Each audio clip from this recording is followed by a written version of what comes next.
క్రీస్తునందు అందరికీ వందనములండి.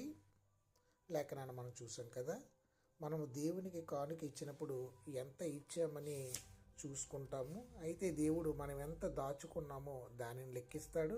ఒక ధనవంతుడు అనేక వేల రూపాయలు ఇవ్వచ్చు, కానీ దేవుడు దాన్ని లెక్క చేయడు.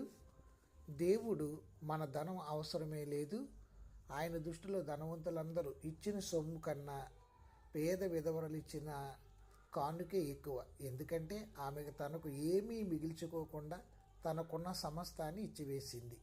ఇది కేవలం 2 కాసులే అయినా మిగిలిన ధనవంతులు ఇచ్చిన మొత్తం కన్నా గొప్పదని దేవుడు తలంచాడు పిల్లారా. అందుకే ఆయన కానుక పెట్టి ఎదుట కూర్చుండి జనసమూహం ఆ కానుక పెట్టెలో డబ్బులు వేయట చూసి ఆ ధనవంతులైన వారు అనేకులు, అందులో విశేషంగా సొమ్మేయబడిన పేద విధవరాలను మాత్రమే ఆ కానుకనే దేవుడు మెచ్చుకున్నట్లు కనపడుతుంది.